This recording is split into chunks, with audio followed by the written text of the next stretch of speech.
Welcome to USA Football's Coach and Coordinator Podcast, where top football coaches from around the country share their stories, philosophies, concepts, and strategies to help you get better on and off the field. Now, here's your host, Keith Grabowski. Hey, coaches, before we get going today, I just wanted to thank you for all you've been doing to support this podcast, and we have an incredible lineup coming up here. We have just about every major college conference represented. We have a ton of FBS coaches, Division II coaches, Division III coaches, some great high school football coaches coming on the podcast to share with you and help you grow professionally during this time. I really appreciate all of you asking your questions on Twitter. Please follow me at Coach K. Grabowski for our daily updates on our guests and your opportunity to ask questions. We will read them on the show and attribute those to you. So please contribute to the show as much as you can. Our football development model, which is something we've rolled out here at USA Football, and this is really for you to be able to help your youth football programs develop. It's about a long-term athlete development plan. It's something that comes off of the American development model, which is something that the USOC has put together. The idea is that we're able to teach skills in a progression starting at the youngest ages. We're also looking at the different game types we have, whether that's flag, which is non-contact, limited contact games like padded flag or tackle bar, and full contact, and the right progressions for contact teaching there as well. Be sure to check out all we do at footballdevelopment.com and check out what we're doing with the FDM, the football development model, at usafootball.com/FDM. On today's podcast, we have a new head coach at Notre Dame College, Division II school here in Ohio, one that really has risen to national prominence. Their new head coach has an interesting story because at one time he was the intern there, and it's somebody who's been a part of my football journey as a coach. Was an assistant for me for a year when we were coaching at the high school level, his first job, and that's the head football coach at Notre Dame College, Mickey Mental. Mick, it's great to have you here.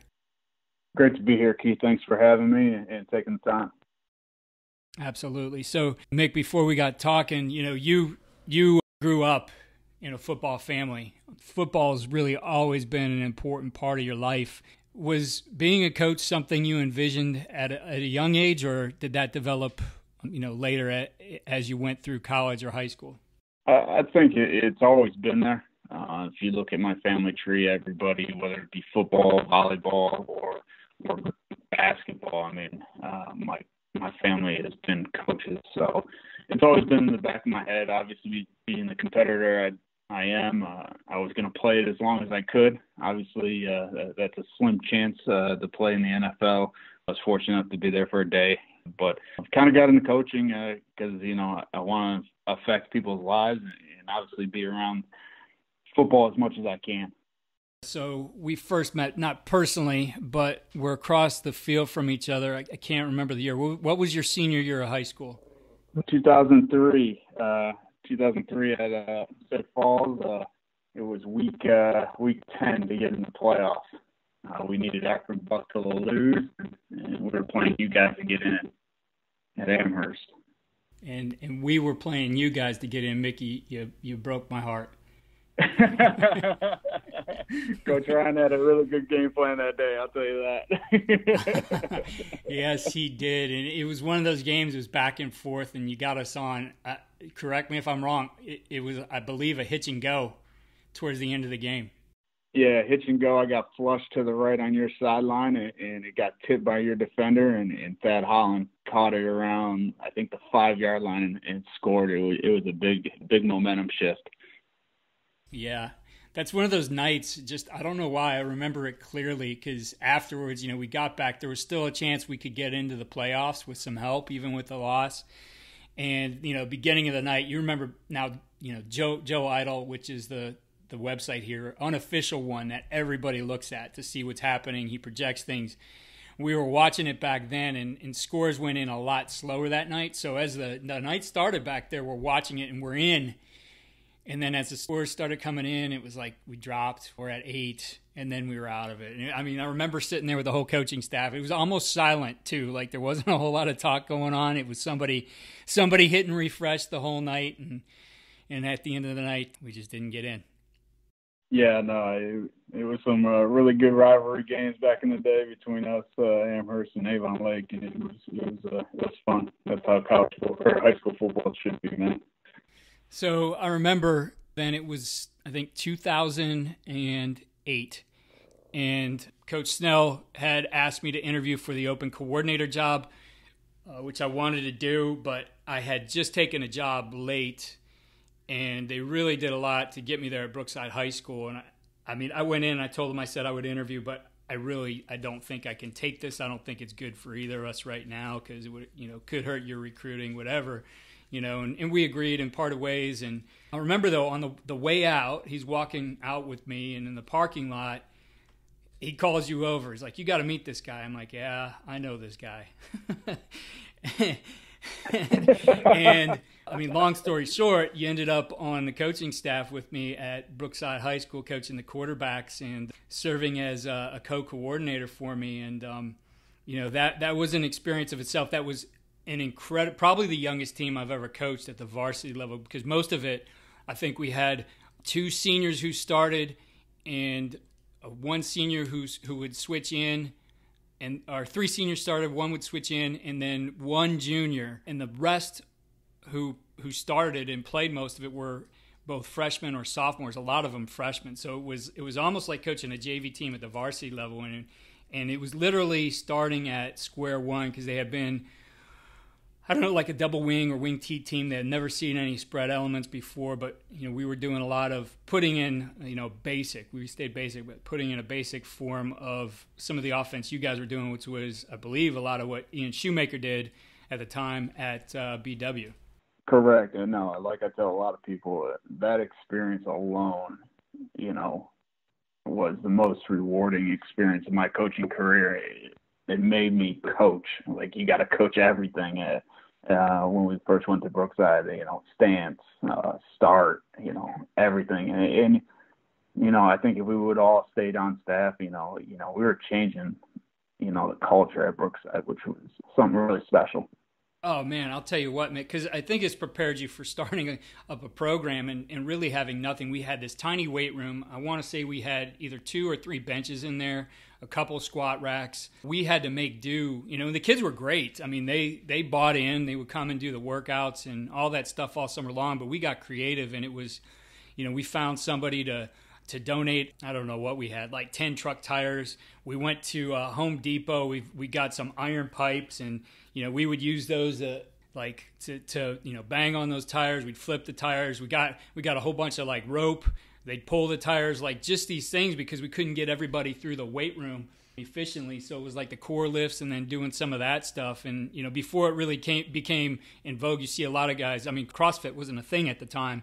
And we weren't necessarily doing CrossFit workouts, but we were using a lot of those implements. No, absolutely. When you get to something like that, you got to create it to be competitive, and obviously changing the culture is first and foremost the hardest thing to do at a school like that that was losing, and obviously bringing in a new system and making them feel like this is the right direction to go, and you got to build that trust. So I thought for a year, I thought we did a really good job of getting that thing to build that trust.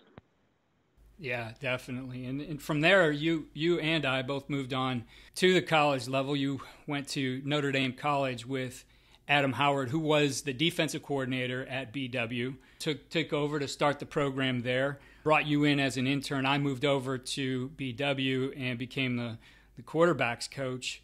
And, the thing is, like, I introduced this by saying Mickey was the intern. He didn't leave. He didn't go other places. He actually is a guy who got promoted through the system to now being the head coach. I think it's a very unique story, one that you don't see happen really anywhere now, where somebody's just stayed around and really progressed through the profession to be able to get to that point.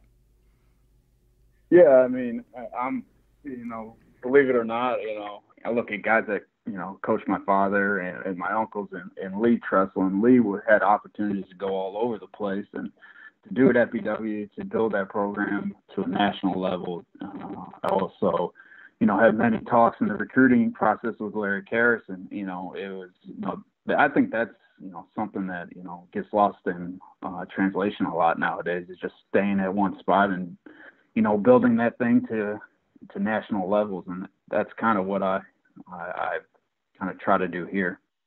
Yeah, definitely. Now, I do, Mick, I have to step back to the Brookside days as I think about this. I remember first call. Mick, there's a lot of great stories, but the one we could share here is your first call, which is a touchdown. And I remember when it happened, I was quick to point out that my first call as a head coach was a touchdown. My head coach at Fairview, I was the offensive coordinator too. I said, my first call as a head coach was a touchdown as well, Mick. So, you're on a good track. And I remember mine was, you remember yours too, because we talk about it all the time, but mine was a empty jet sweep. We're playing Lutheran West. We had the ball on a 20.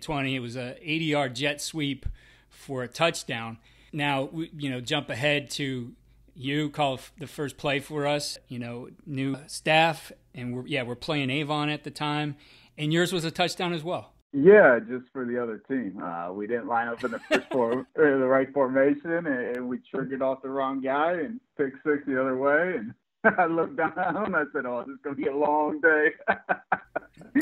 But no, it was good time, man. I learned a ton, like I said, that year on how to be a coach and try to do the right things and how to affect people's lives that year. It was, like I said, really rewarding. Except for that first call. Yeah. It was fun, even though it was very difficult. And I think you would agree with this.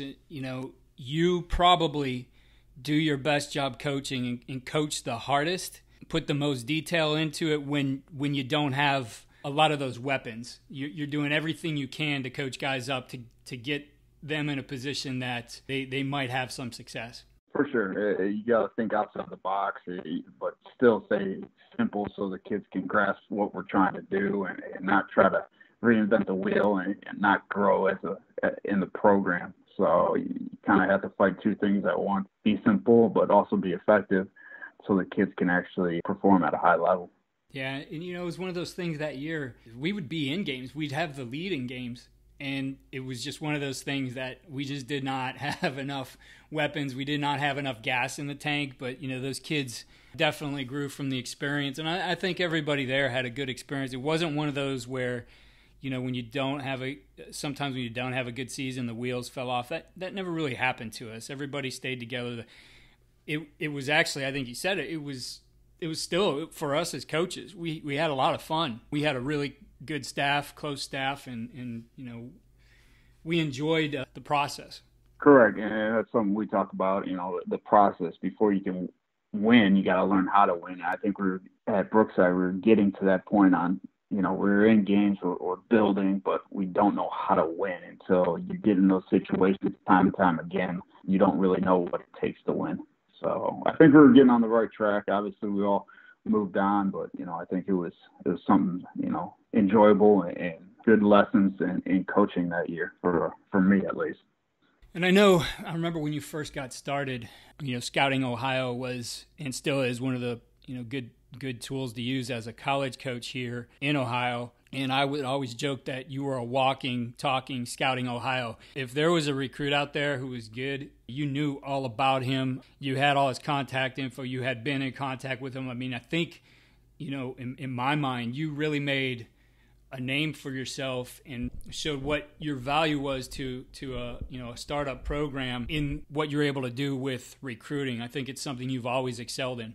Exactly. If you want to be good in college football, and you got to be able to recruit and build relationships, to be first, to show the kid that he's a priority, to know everything that you can about him. It's huge. And obviously, we branched out here at Notre Dame and from just Ohio, just because of all the schools that are in Ohio. We had to branch out, and we are from Maryland all the way down to Florida now, and into Texas and Dallas and Houston. So just building those relationships with kids and coaches has been, something that's really, really important to me, because you want to affect people's lives more importantly, but you also want to win. And to get top talent, you gotta be early, in my personal opinion. And, once those relationships are formed, I think it's just a matter of is this a fit for the kid academically and socially? So, we've done that at Notre Dame. That's, I think, why you see the success recently here in the past couple of years. So, yeah, I know I came out last spring and watched practice, and I had been out, in the earlier days when Coach Howard was there, and it was neat to see just the growth. I mean, it was night and day difference between what was going on in those early years and what was happening then, just last spring. And I think you guys were coming off, a quarterfinal appearance then? Final Four. Final Four, yeah, that's right. Yeah, I mean, from the program, Coach Howard did a great job laying the foundation, and obviously Reichel took over for a year, and then Mike took this place to another level. And then obviously I'm trying to continue on and take that next step to be a national champ. But yeah, it starts and ends with recruiting. It's huge here, and if you look at the first team to now, it is night and day. But those guys that started the program kind of laid the foundation on what it takes to be successful both in the classroom and on the field. So a lot of props go to those guys that, fought through some hard times, some losing seasons, but got this thing where it needs to be. Absolutely. And I can't remember how far back it was, but, you went from being a position coach to the coordinator. And, the one thing I was impressed with, you were always going out and learning, but you were very disciplined in sticking to the framework of what you had. Like, if you were going to make changes in what you were doing, there was a definite purpose for it and a reason, and it was going to fit into what you're doing. So talk to us just a little bit about your process for developing an offense. My process for developing an offense is quite simple. Everything revolves around running the football and getting numbers in the box. If we can win in the box, then we're going to be very successful running the football, but also, building off of that, it's inside, outside zone with every RPO that you see nowadays. For me, that keeps it simple. And then obviously what we've done here over the past 3 years is implement a tight end into 11 personnel. We were all 10 personnel my first 7 years. So just incorporating the tight end and some of the gap schemes with the extra hat in there and still taking advantage with our numbers on the perimeter and the play action. So everything is very simple, but it's effective and it eliminates, terminology and stuff with the quarterback, that everything is a conflict defender read where it's simple for the quarterback to process, but also, we're showing a lot of looks with the different RPOs. Yeah, and that's something as you got going, the RPO definitely came to the forefront for you. And I know I don't want to say you were an RPO-based offense, but that was definitely something you guys were leaning on. Talk to us about, and I know what it is, but you'll talk about it. Talk to us about your favorite RPO. Bubble, man. Everybody who knows me understands that I throw bubble, and nowadays, it's also the flat read, which is just an arrow route by the number 3 receiver rather than a bubble for our tight end who is very gifted. And it's a simple read, count 3 in. And if the guy's in a run conflict, you spit it out. And if the guy's in a pass conflict, you run the football in the zone read. So this is the RPO game with bubble. Everybody that knows who I am knows that, we're going to run bubble here at Notre Dame, and we're going to run it, and everybody's going to know we're going to run it. But, it's effective, it's efficient, it's the same read for the QB. You count as many defenders in as that third defender, a run conflict defender, or a pass conflict defender. And from that, his alignment to his first step and demeanor, you can be really, really effective. We're blessed to have a really, really talented offensive line, and in my opinion, the best Division II player in the country, Jaleel McLaughlin.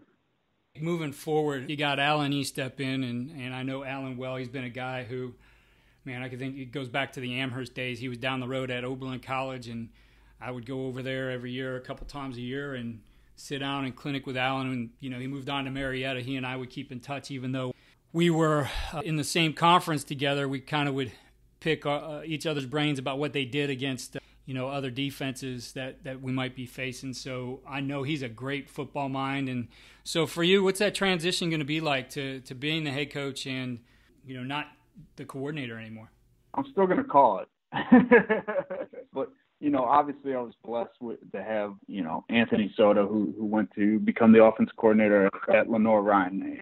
Coach Soap is a great football mind and helped me develop our offense here into that 11, 12 personnel stuff. But having Al come and bring some new ideas has just been awesome. It makes me think out of the box. One of the reasons why he came here is just to learn, and that's why I brought him on. And obviously he's been a friend of mine for about 13 to 15 years now, and bouncing ideas off of him is awesome. And to get another perspective from another coordinator who's been really successful building a program down at Marietta College. So you've been there now through, you had Coach Howard, you had Coach Reichel, you had Coach Jacobs, and now you're the man. You certainly have seen the culture grow. You've seen how other things have done it, but now, this is Mickey Mental's program.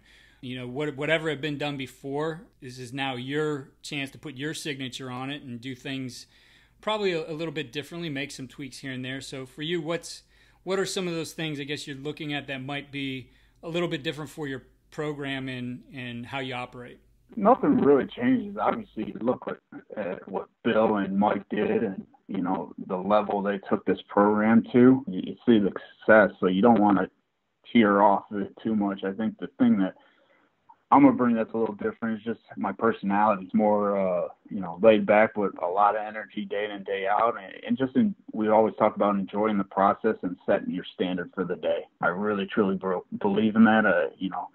Trust the process. If you see any of my social media stuff, it's been a thing of mine for all the time. Every Saturday you got to put it up to begin your day. But that's something we truly live by here. Each day is a new day, and if your process is sound and you have a sound routine and you can grow as a person, you're going to reach heights that you don't think you can. And then obviously you want to set your standard as a program and as a person and as a coaching staff where, it's high at all times, man. You gotta compete at everything you do, whether it's a classroom, as a player, or on the field, or as a coach in recruiting, or just trying to make yourself better as a person and a football coach. So that's how we attack the day more than anything here. So there's a lot of young guys, thinking back to when you first started. So you were 23, 24 years old, I think, and a lot of guys who are in those intern limited earnings positions. I mean, they're always on the scoop, always looking for a different job, and you were never one of those guys who was always out looking. In fact, you had opportunities that, you didn't pursue. You've made the choice to stay there. What's been most rewarding for you in, just looking back at the start of this, starting the program, being at the very lowest level? I know you guys all had multiple duties besides coaching at the time. I remember Niemeyer was running the equipment room. I can't remember what you were doing, but now to grow into this position and have this opportunity, what do you think has been rewarding and worth all that time and effort? I think the most rewarding is the relationships you build, not only with the players, but with coaches as well. I've been fortunate enough to be here. This will be going into my 12th year, is to be surrounded by good people.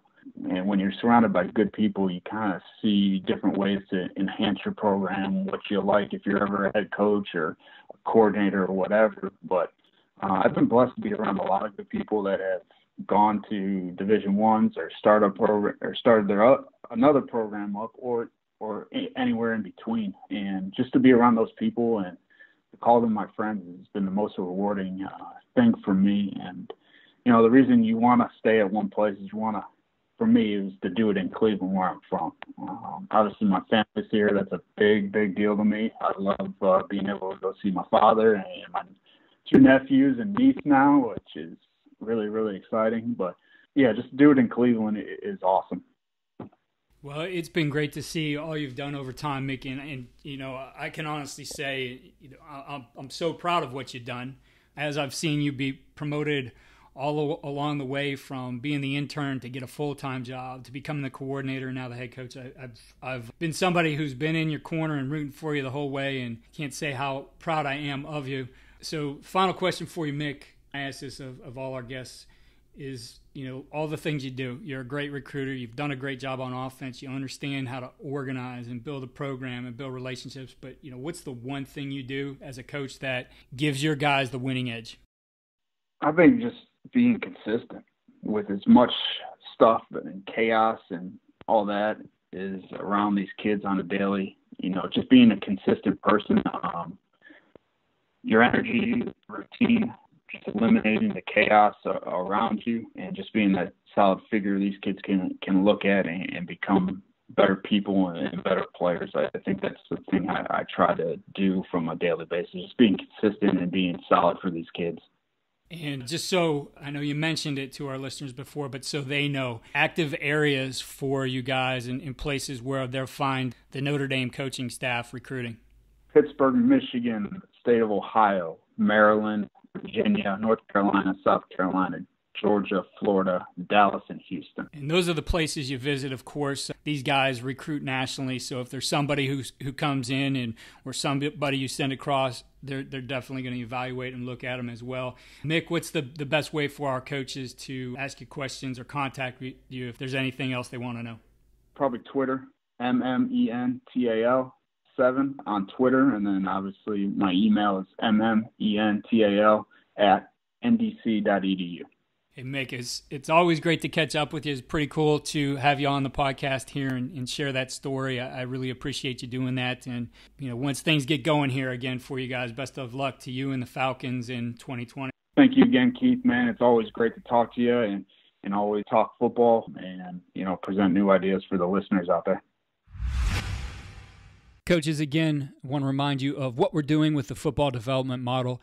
Please push this down to your youth coaches. I think this is a great way for you to get some organization and structure beyond what you've already done. Check it out, all of our program development for youth football at fdm.usafootball.com. Again, check out our systems for blocking, tackling, and defeating blocks at footballdevelopment.com. If you register with your email, you get your choice of 3 free videos. There's some great things in there. I think things that as you get going again, you can get into the summer and maybe make up on some things that you might have lost if you had a spring ball, if you had time here in the spring to work on football. Some great drills for all those phases of contact. If you're enjoying the podcast, please head over to iTunes or your platform and give us a 5-star rate. If you have a minute, write a review. We really appreciate it, and we will read your review on our highlight show that we do at the end of the week. Thanks for listening to USA Football's Coach and Coordinator Podcast. For more resources, visit the Coach Performance Center at usafootball.com.